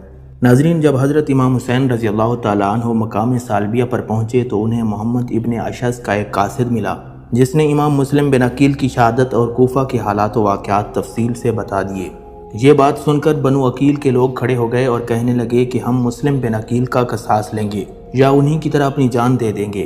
امام حسین رضی اللہ تعالیٰ عنہ بھی اب یہ سمجھ چکے تھے کہ کوفہ میں ان کے لیے کوئی گنجائش نہیں اور نہ اس دینی مقصد کا اب کوئی امکان ہے جس کے لیے یہ آئینی عزم لے کر چلے تھے۔ لیکن بنو عقیل کے اس اصرار اور مسلم بن عقیل کے تازہ صدمے سے متاثر ہو کر فرمانے لگے، اب ان کے بعد زندگی میں کوئی خیر نہیں، اور ساتھیوں میں سے بعض نے یہ بھی کہا کہ آپ مسلم بن عقیل نہیں، آپ کی شان کچھ اور ہے، ہمیں امید ہے کہ جب اہل کوفہ آپ کو دیکھیں گے تو آپ کے ساتھ ہو جائیں گے۔ پھر امام علی مقام رضی اللہ تعالیٰ عنہ آگے بڑھتے گئے اور مقام زیالہ پر پہنچ کر پڑاؤ ڈال لیا۔ راستے میں جس مقام پر حضرت امام علی مقام رضی اللہ تعالیٰ عنہ کا گزر ہوتا اور ان کا ارادہ معلوم ہوتا تو ہر مقام سے کچھ لوگ ان کے ساتھ ہو جاتے، یہاں سے بھی کچھ لوگ ساتھ ہو لیے۔ مقام زیالہ پر پہنچ کر یہ خبر ملی کہ آپ کے رضائی بھائی عبداللہ ابن لقیط، جن کو راستے سے مسلم بن عقیل کی طرف بھیجا گیا تھا، وہ بھی شہید کر دیے گئے ہیں۔ یہ خبریں پانے کے بعد حضرت امام حسین رضی اللہ تعالیٰ عنہ نے اپنے ساتھیوں کو جمع کر کے فرمایا کہ اہل کوفہ نے ہمیں دھوکہ دے دیا اور ہمارے متبعین ہم سے پھر گئے، اب جس کا جی چاہے واپس ہو جائے، میں کسی کی ذمہ داری اپنے سر لینا نہیں چاہتا۔ اس اعلان کے ساتھ راستے سے شامل ہونے والے بدوی لوگ سب دائیں بائیں چل دیے اور اب حضرت امام حسین رضی اللہ تعالیٰ عنہ کے ساتھ صرف وہی لوگ موجود تھے جو مکہ مکرمہ سے ان کے ساتھ آئے تھے۔ ناظرین، حضرت امام حسین رضی اللہ تعالیٰ عنہ اور ان کے ساتھی کوفہ کی جانب چل رہے تھے کہ دوپہر کے وقت دور سے کچھ چیزیں حرکت کرتی نظر آئیں۔ غور کرنے پر معلوم ہوا کہ گھڑ سوار فوج ہے۔ یہ دیکھ کر حضرت امام حسین رضی اللہ تعالیٰ عنہ اور ان کے ساتھیوں نے ایک پہاڑی کے قریب پہنچ کر محاذ جنگ بنایا۔ یہ حضرات محاذ کی تیاری میں مصروف تھے کہ 1000 گھڑ سوار فوج حر بن یزید کی قیادت میں مقابلے پر آ گئی اور ان کے مقابلے پر آ کر پڑاؤ ڈال دیا۔ حضرت امام حسین علیہ السلام نے اپنے اصحاب سے فرمایا کہ سب لوگ خوب پانی پی کر اور گھوڑوں کو پلا کر سیراب ہو جاؤ۔ حر بن یزید کو حسین ابن نمیر نے 1000 سواروں کی فوج دے کر قادسیہ سے بھیجا تھا۔ یہ اور اس کا لشکر آ کر حضرت امام حسین رضی اللہ تعالیٰ عنہ کے مقابل ٹھہر گئے، یہاں تک کہ ظہر کی نماز کا وقت آ گیا۔ حضرت امام علی مقام رضی اللہ تعالیٰ عنہ نے اپنے مؤذن کو اذان دینے کا حکم دیا اور سب نماز کے لیے جمع ہو گئے۔ اس دوران امام علی مقام نے فریق مقابل کو سنانے کے لیے ایک تقریر ارشاد فرمائی، جس میں حمد و صلات کے بعد فرمایا، اے لوگو، میں اللہ تعالیٰ کے سامنے اور تمہارے سامنے یہ عذر رکھتا ہوں کہ میں نے اس وقت تک یہاں آنے کا ارادہ نہیں کیا جب تک تمہارے بے شمار خطوط اور وفود میرے پاس نہیں پہنچے، جن میں یہ بیان کیا گیا تھا کہ اس وقت تک ہمارا کوئی امام اور امیر نہیں ہے۔ آپ آ جائیں تو امید ہے کہ اللہ تعالیٰ آپ کو ہماری ہدایت کا ذریعہ بنا دیں۔ میں تمہارے بلانے پر آ گیا، اب اگر تم اپنے وعدوں اور عہدوں پر قائم ہو تو میں تمہارے ساتھ شہر کوفہ میں جاتا ہوں، اور اب اگر تمہاری رائے بدل گئی ہے اور میرا آنا تمہیں ناگوار ہے تو میں جہاں سے آیا تھا وہیں واپس چلا جاتا ہوں۔ یہ تقریر سن کر سب خاموش رہے۔ حضرت امام حسین علیہ السلام نے مؤذن کو اقامت کہنے کا حکم دیا اور حر بن یزید سے خطاب کر کے فرمایا کہ تم اپنے لشکر کے ساتھ علیحدہ نماز پڑھو گے یا ہمارے ساتھ؟ حر نے کہا، نہیں، آپ ہی نماز پڑھائیں، ہم سب آپ کے پیچھے نماز پڑھیں گے۔ امام علی مقام نے نماز ظہر پڑھائی اور پھر اپنی جگہ تشریف لے گئے۔ حر بن یزید بھی اپنی جگہ چلے گئے۔ اس کے بعد نماز عصر کا وقت آیا تو پھر امام علی مقام رضی اللہ تعالیٰ عنہ نے نماز پڑھائی اور سب شریک جماعت ہوئے۔ عصر کے بعد پھر امام علی مقام رضی اللہ تعالیٰ عنہ نے ایک خطبہ دیا۔ خطبے میں حمد و ثنا کے بعد ارشاد فرمایا، اے لوگو، اگر تم اللہ تعالیٰ سے ڈرو اور اہل حق کا حق پہچانو تو وہ اللہ تعالیٰ کی رضا کا سبب ہوگا۔ ہم اہل بیت اس خلافت کے لیے ان لوگوں سے زیادہ حقدار ہیں جو حق کے خلاف اس کا وعدہ کرتے ہیں اور تم پر ظلم کرتے ہیں، اور اگر تم ہمیں ناپسند کرتے ہو اور ہمارے حق سے جاہل ہو تو اب تمہاری رائے وہ نہیں رہی جو تمہارے خطوط میں لکھی تھی اور تمہارے قاصدوں نے مجھ تک پہنچائی تھی، تو میں لوٹ جاتا ہوں۔ اس وقت حر بن یزید نے کہا کہ ہمیں ان خطوط اور وفود کی کچھ خبر نہیں کہ وہ کیا ہیں اور کس نے لکھے ہیں۔ حضرت امام حسین علیہ السلام نے 2 تھیلے خطوط سے بھرے ہوئے نکالے اور ان کو ان لوگوں کے سامنے انڈیل دیا۔ حر نے کہا کہ بہرحال ہم ان خطوط کے لکھنے والے نہیں ہیں اور ہمیں امیر کی طرف سے یہ حکم ملا ہے کہ ہم آپ کو اس وقت تک نہ چھوڑیں جب تک ابن زیاد کے پاس کوفہ نہ پہنچا دیں۔ حضرت امام حسین رضی اللہ تعالیٰ عنہ نے جواب دیا کہ اس سے تو موت بہتر ہے۔ اس کے بعد امام علی مقام نے اپنے ساتھیوں کو حکم دیا کہ سوار ہو جائیں اور واپس لوٹ جائیں، مگر اب حر بن یزید نے اس ارادے سے روکا تو امام علی مقام کی زبان سے نکلا، تمہاری ماں تمہیں روئے، تم کیا چاہتے ہو؟ حر بن یزید نے کہا کہ ارادہ یہ ہے کہ آپ کو ابن زیاد کے پاس پہنچا دوں۔ امام علی مقام نے فرمایا تو پھر میں تمہارے ساتھ ہرگز نہیں جاؤں گا۔ حر بن یزید نے کہا کہ پھر میں تمہیں نہیں چھوڑوں گا۔ پھر حر بن یزید نے کہا کہ مجھے آپ سے قتال کرنے کا حکم نہیں دیا گیا، بلکہ حکم یہ ہے کہ میں آپ سے اس وقت تک جدا نہ ہوں جب تک آپ کو کوفہ نہ پہنچا دوں۔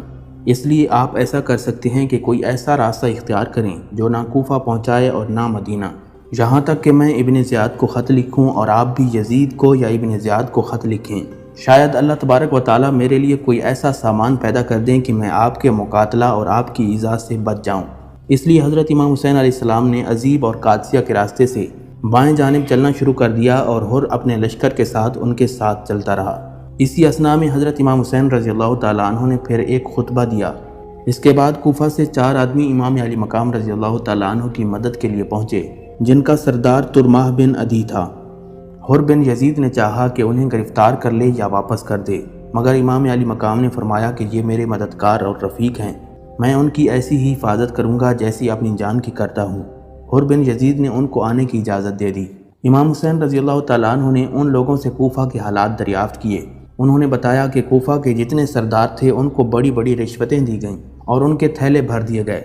اب وہ سب آپ کے خلاف ہیں، البتہ عوام کے دل آپ کے ساتھ ہیں، مگر اس کے باوجود جب مقابلہ ہوگا تو تلواریں ان کی بھی آپ کے مقابلے پر آ جائیں گی۔ ترماہ بن عدی جب امام حسین کے ساتھیوں میں آ کر شامل ہوئے تو آپ سے عرض کیا کہ میں دیکھتا ہوں کہ آپ کے ساتھ تو کوئی قوت اور جماعت نہیں ہے، اگر آپ کے قتال کے لیے حر بن یزید کے موجودہ لشکر کے سوا کوئی بھی نہ آئے تب بھی آپ ان پر غالب نہیں آ سکتے، اور میں تو کوفہ سے نکلنے سے پہلے کوفہ کے سامنے آپ کے مقابلے پر آنے والا اتنا بڑا لشکر دیکھ چکا ہوں جو اس سے پہلے کبھی میری آنکھ نے نہیں دیکھا تھا۔ میں آپ کو خدا کی قسم دیتا ہوں کہ ایک بالشت بھی ان کی طرف نہ بڑھیں۔ آپ میرے ساتھ چلیں، میں آپ کو اپنے پہاڑ آجا میں ٹھہرا دوں گا جو نہایت مضبوط قلعے جیسا ہے۔ اس وقت اگر آپ کی رائے مقابلے کی ہوئی تو میں آپ کے لیے 20,000 بہادر سپاہیوں کا ذمہ لیتا ہوں جو آپ کے سامنے اپنی بہادری کے جوہر دکھائیں گے، اور جب تک ان میں سے کسی ایک کی آنکھ بھی کھلی رہے گی کسی کی مجال نہیں کہ آپ تک پہنچ سکے۔ حضرت امام حسین رضی اللہ تعالیٰ عنہ نے فرمایا کہ اللہ تعالیٰ آپ کو اور آپ کی قوم کو جزائے خیر عطا فرمائے، مگر ہمارے اور حر بن یزید کے درمیان ایک بات ہو چکی ہے، اب ہم اس کے پابند ہیں، اس کے ساتھ کہیں نہیں جا سکتے۔ یہ سن کر ترماہ بن عدی رخصت ہو گئے اور اپنے ساتھ سامان رسد لے کر دوبارہ آنے کا وعدہ کر گئے، اور پھر آئے بھی، مگر راستے میں حضرت امام حسین رضی اللہ تعالیٰ عنہ کی شہادت کی غلط خبر سن کر واپس لوٹ گئے۔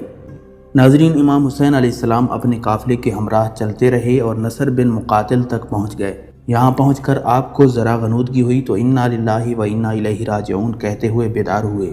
آپ کے صاحبزادے علی اکبر نے سنا تو گھبرا کر سامنے آئے اور پوچھا، ابا جان کیا بات ہے؟ آپ نے فرمایا کہ میں نے خواب دیکھا ہے کہ کوئی گھڑ سوار میرے پاس آیا اور اس نے کہا کہ کچھ لوگ چل رہے ہیں اور ان کی موتیں ان کے ساتھ چل رہی ہیں، اس سے میں یہ سمجھا کہ یہ ہماری موت کی خبر ہے۔ صاحبزادے نے عرض کیا کہ ابا جان کیا ہم حق پر نہیں ہیں؟ امام علی مقام نے فرمایا، قسم ہے اس ذات کی جس کی طرف سب بندگان خدا کا رجوع ہے، بلا شبہ ہم حق پر ہیں۔ جناب علی اکبر نے عرض کیا کہ پھر ہمیں کیا ڈر ہے جبکہ ہم حق پر مر رہے ہیں۔ امام حسین علیہ السلام نے انہیں شاباش دی اور فرمایا کہ اللہ تبارک و تعالیٰ تم کو جزائے خیر عطا فرمائے، تم نے اپنے باپ کا صحیح حق ادا کر دیا۔ اس کے بعد امام حسین علیہ السلام پھر روانہ ہوئے اور مقام نینوا تک پہنچے تو ایک سوار کوفہ کی طرف سے آتا ہوا نظر آیا۔ یہ سب اس کے انتظار میں اتر گئے تو اس نے آ کر حر بن یزید کو سلام کیا اور حر بن یزید کو ابن زیاد کا ایک خط پہنچایا جس میں لکھا تھا، جس وقت تمہیں میرا یہ خط ملے تم حسین پر میدان تنگ کر دو اور ان کو کھلے میدان کے سوا کسی پناہ کی جگہ میں نہ اترنے دو، اور ایسے میدان کی طرف لے جاؤ جہاں پانی نہ ہو۔ میں نے اپنے اس قاصد کو حکم دیا ہے کہ جب تک میرے اس حکم کی تعمیل نہ کر دو گے تمہارے ساتھ رہے گا۔ یہ خط پڑھ کر حر بن یزید نے اس کا مضمون حضرت امام حسین رضی اللہ تعالیٰ عنہ کو سنا دیا اور اپنی مجبوری ظاہر کی کہ اس وقت میرے سر پر جاسوس مسلط ہیں، میں کوئی مصالحت نہیں کر سکتا۔ ناظرین، اس وقت امام حسین رضی اللہ تعالیٰ عنہ کے ساتھیوں میں سے زہیر بن القین رضی اللہ تعالیٰ عنہ نے عرض کیا، آپ دیکھ رہے ہیں کہ ہر آنے والی گھڑی مشکلات میں اضافہ کر رہی ہے اور ہمارے لیے موجودہ لشکر سے قتال کرنا آسان ہے بنسبت اس کے جو اس کے بعد آئے گا۔ امام علی مقام نے فرمایا کہ میں قتال میں پہل نہیں کرنا چاہتا۔ حضرت زہیر بن القین رضی اللہ تعالیٰ عنہ نے عرض کیا کہ آپ قتال کی ابتدا نہ کریں بلکہ ہمیں اس بستی میں لے جائیں جو حفاظت کی جگہ ہے اور دریائے فرات کے کنارے پر ہے، اس پر اگر یہ لوگ ہمیں وہاں جانے سے روکیں تو ہم قتال کریں گے۔ آپ نے پوچھا، یہ کون سی بستی ہے؟ کہا گیا کہ عقر ہے۔ آپ نے فرمایا کہ میں عقر سے خدا کی پناہ مانگتا ہوں، عقر کے لفظی معنی ہلاکت کے ہیں۔ ابھی یہ حضرات اسی گفتگو میں تھے کہ ابن زیاد نے عمر بن سعد کو مجبور کر کے 4000 فوج کے ساتھ مقابلے کے لیے بھیج دیا۔ عمر ابن زیاد نے ہر چند کوشش کی کہ امام حسین کے مقابلے کی مصیبت سے نجات مل جائے، مگر ابن زیاد نے کوئی بات نہ سنی اور ان کو مقابلے کے لیے بھیج دیا۔ عمر ابن سعد یہاں پہنچا تو حضرت امام حسین رضی اللہ تعالیٰ عنہ سے کوفہ آنے کی وجہ پوچھی۔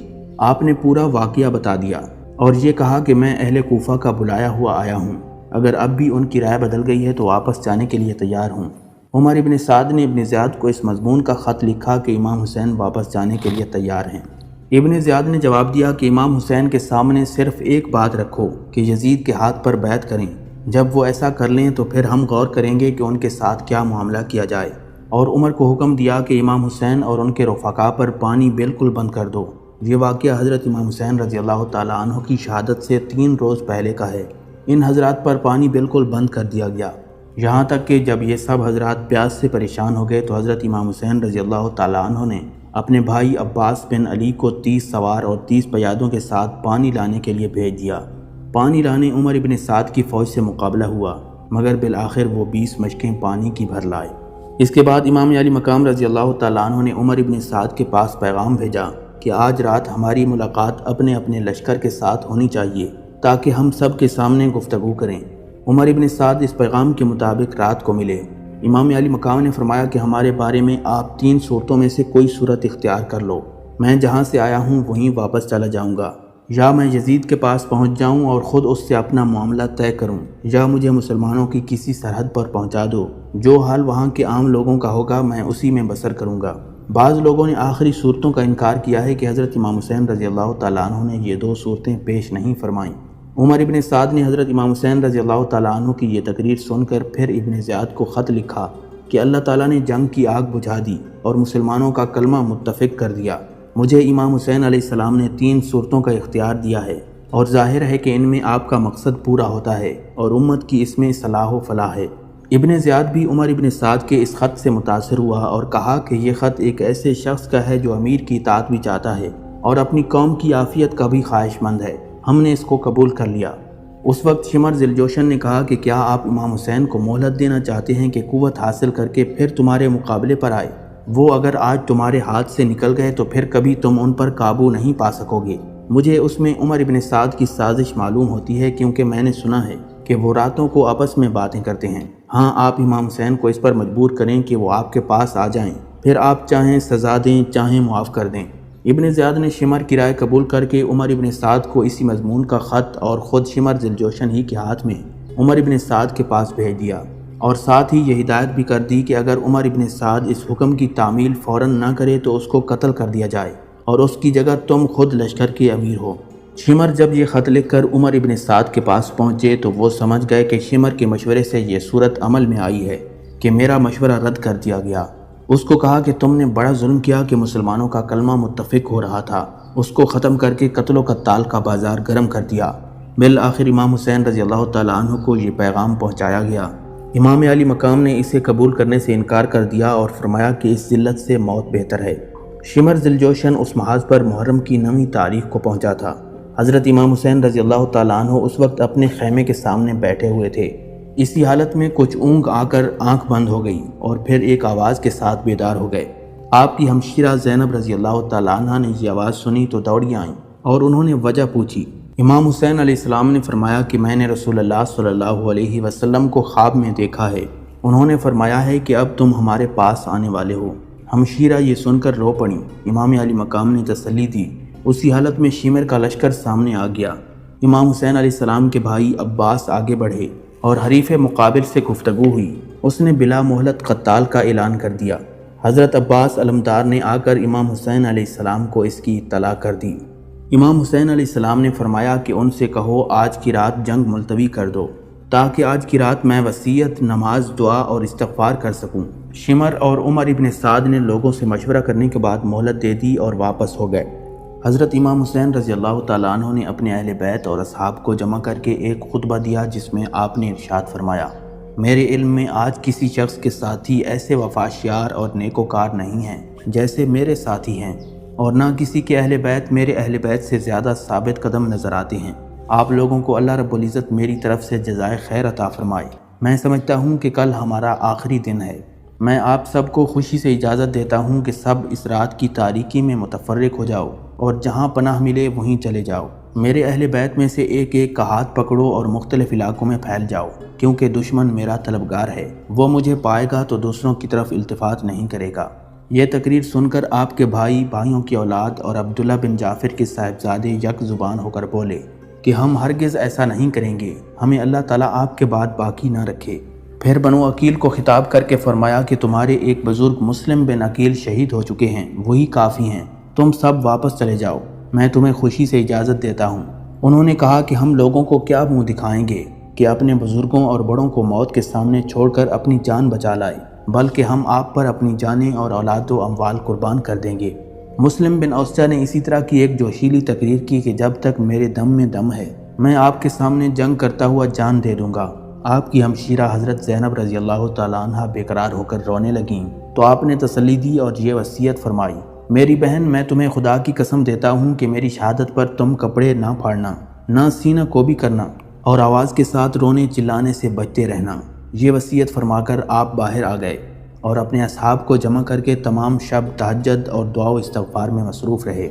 یہ عاشورہ کی رات تھی۔ صبح کو یوم عاشورہ اور جمعہ کا روز تھا۔ صبح کی نماز سے فارغ ہوتے ہی عمر ابن سعد لشکر لے کر سامنے آ گیا۔ امام علی مقام کے ساتھ اس وقت کل 72 اصحاب تھے، جن میں 32 سوار اور 40 پیادہ تھے۔ آپ نے بھی مقابلے کے لیے اپنے اصحاب کی صف بندی فرمائی۔ عمر ابن سعد نے اپنے لشکر کو 4 حصوں میں تقسیم کر کے ہر ایک حصے کا امیر بنایا۔ ان میں سے ایک حصے کا امیر حر بن یزید تھا، جو سب سے پہلے 1000 کا لشکر لے کر مقابلے کے لیے بھیجا گیا تھا اور امام علی مقام کے ساتھ چل رہا تھا۔ اس کے دل میں اہل بیت اطہار کی محبت کا جذبہ بیدار ہو چکا تھا۔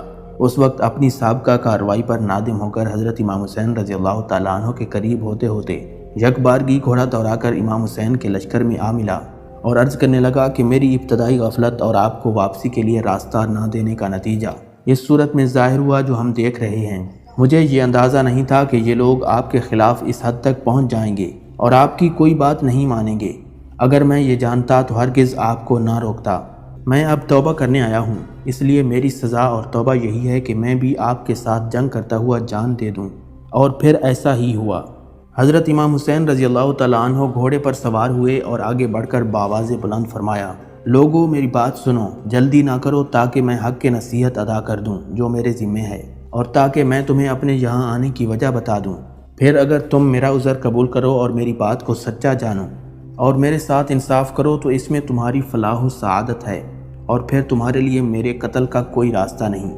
اور اگر تم میرا عذر قبول نہ کرو تو تم سب مل کر مقرر کرو اپنا کام اور جمع کر لو اپنے شریکوں کو، پھر نہ رہے تم کو اپنے کام میں شبہ، پھر کر گزرو میرے ساتھ اور مجھ کو مہلت نہ دو۔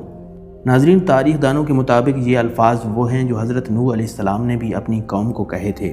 اس کے بعد امام حسین رضی اللہ تعالیٰ عنہ نے یزیدی لشکر کے سامنے ایک فصیح و بلیغ خطبہ ارشاد فرمایا۔ اس خطبے کے بعد آپ نے رؤسائے کوفہ کو نام لے کر پکارا، اے شیس بن ربعی، اے حجاز بن البحر، اے قیس بن اشعث، اے زید بن حارث، کیا تم لوگوں نے مجھے بلانے کے لیے خطوط نہیں لکھے تھے؟ یہ سب لوگ مکر گئے کہ ہم نے نہیں لکھے۔ امام علی مقام نے فرمایا کہ میرے پاس تمہارے خطوط موجود ہیں۔ اس کے بعد آپ نے فرمایا، اے لوگو، اگر تم میرا آنا پسند نہیں کرتے تو مجھے چھوڑ دو، میں کسی ایسی زمین میں چلا جاؤں گا جہاں مجھے امن ملے گا۔ قیس بن اشعث نے کہا کہ آپ اپنے چچا زاد بھائی ابن زیاد کے حکم پر کیوں نہیں اترتے؟ وہ پھر بھی آپ کے بھائی ہیں، آپ کے ساتھ برا سلوک نہیں کریں گے۔ امام علی مقام نے فرمایا کہ مسلم بن عقیل کے قتل کے بعد بھی تمہاری یہی رائے ہے، میں کبھی اس کو قبول نہیں کروں گا۔ یہ فرما کر امام حسین علیہ السلام گھوڑے سے اتر آئے۔ اس کے بعد حضرت زہیر بن القین رضی اللہ تعالیٰ عنہ کھڑے ہوئے اور ان لوگوں کو نصیحت کی کہ آل رسول کے خون سے باز آ جائیں۔ اگر تم اپنی اس حرکت سے باز نہ آئے اور ابن زیاد کا ساتھ دیا تو خوب سمجھ لو کہ تم کو بھی ابن زیاد سے کوئی فلاح نہیں پہنچے گی، وہ تم کو بھی قتل و غارت کر دے گا۔ یزیدیوں نے زہیر کو برا بھلا کہا اور ابن زیاد کی تعریف کی اور کہا کہ ہم تم سب کو قتل کر کے ابن زیاد کے پاس بھیجیں گے۔ حضرت زہیر رضی اللہ تعالیٰ عنہ نے پھر کہا، ظالموں، اب بھی ہوش میں آؤ، فاطمہ کا بیٹا سمیہ کے بیٹے ابن زیاد سے زیادہ محبت و اکرام کا مستحق ہے۔ اگر تم ان کی امداد نہیں کرتے تو ان کو اور ان کے چچا زاد بھائی یزید کو چھوڑ دو، کہ وہ آپس میں نمٹ لیں۔ خدا کی قسم یزید بن معاویہ تم سے اس پر ناراض نہیں ہوگا۔ جب یہ گفتگو طویل ہونے لگی تو شمر نے پہلا تیر ان پر چلا دیا۔ اس کے بعد حر بن یزید جو تائب ہو کر حضرت امام علی مقام رضی اللہ تعالیٰ عنہ کے لشکر میں شامل ہو گئے تھے، انہوں نے آگے بڑھ کر یزیدیوں کو جنگ سے باز رہنے کی تلقین کی۔ اب حر بن یزید پر بھی تیر پھینکے گئے۔ وہ واپس آ گئے اور حضرت امام حسین رضی اللہ تعالیٰ عنہ کے آگے کھڑے ہو گئے۔ اس کے بعد تیر اندازی کا سلسلہ شروع ہو گیا۔ پھر گھمسان کی جنگ ہوئی۔ فریق مخالف کے بھی کافی آدمی مارے گئے۔ امام حسین رضی اللہ تعالیٰ عنہ کے رفقا بھی بعض شہید ہوئے۔ حر بن یزید نے امام علی مقام کے ساتھ ہو کر شدید جنگ کی، بہت سے دشمنوں کو قتل کیا۔ امام مسلم بن اوسجہ زخمی ہو کر گر گئے۔ حبیب بن مطہر ان کے پاس آئے اور کہا کہ جنت کی خوشخبری تمہارے لیے ہے۔ اگر میں یہ جانتا کہ میں بھی تمہارے پیچھے شہید ہونے والا ہوں تو میں تم سے تمہاری وصیت دریافت کرتا۔ انہوں نے کہا کہ ہاں میں ایک وصیت کرتا ہوں، اور حضرت امام حسین رضی اللہ تعالیٰ عنہ کی طرف اشارہ کر کے کہا کہ جب تک زندہ ہو ان کی حفاظت کرنا۔ اس کے بعد شقی و بدبخت شمر نے چاروں طرف سے امام حسین اور ان کے رفقا پر حلہ بول دیا۔ امام حسین علیہ السلام کے رفقا نے بڑی بہادری سے مقابلہ کیا۔ کوفہ کے لشکر پر جس طرف حملہ کرتے تھے میدان صاف ہو جاتا تھا۔ یزیدی سپہ سالار عروہ بن قیس نے جب یہ حالت دیکھی تو عمر بن سعد سے مزید کمک طلب کی اور شیس بن ربعی سے کہا کہ تم کیوں آگے نہیں بڑھتے؟ اس وقت شیس سے رہا نہ گیا اور کہنے لگا کہ تم سب گمراہ ہو۔ ابن علی جو اس وقت روئے زمین پر سب سے بہتر ہیں، ان سے جنگ کرتے ہو اور سمیہ زانیہ کے لڑکے ابن زیاد کا ساتھ دیتے ہو۔ عمرو بن سعد نے جو کمک اور تازہ دم سپاہی بھیجے تھے یہ آ کر مقابلے پر ڈٹ گئے۔ اصحاب حسین نے ان کا بھی نہایت بہادری سے مقابلہ کیا اور گھوڑے چھوڑ کر میدان میں پیادہ آ گئے۔ اس وقت بھی حر بن یزید نے سخت جنگ میں حصہ لیا۔ اب دشمن نے خیموں میں آگ لگانا شروع کی۔ حضرت امام حسین رضی اللہ تعالیٰ عنہ کے اکثر رفقا شہید ہو چکے تھے اور دشمن کے دستے امام حسین رضی اللہ تعالیٰ عنہ کے قریب پہنچ چکے تھے۔ حضرت ابو شمامہ ساعدی نے عرض کیا کہ میری جان آپ پر قربان ہو، میں چاہتا ہوں کہ آپ کے سامنے شہید ہو جاؤں، لیکن دل یہ چاہتا ہے کہ ظہر کا وقت ہو چکا ہے، یہ نماز ادا کر کے پروردگار کے سامنے جاؤں۔ امام حسین علیہ السلام نے بآواز بلند فرمایا کہ جنگ ملتوی کر دو یہاں تک کہ ہم نماز پڑھ لیں۔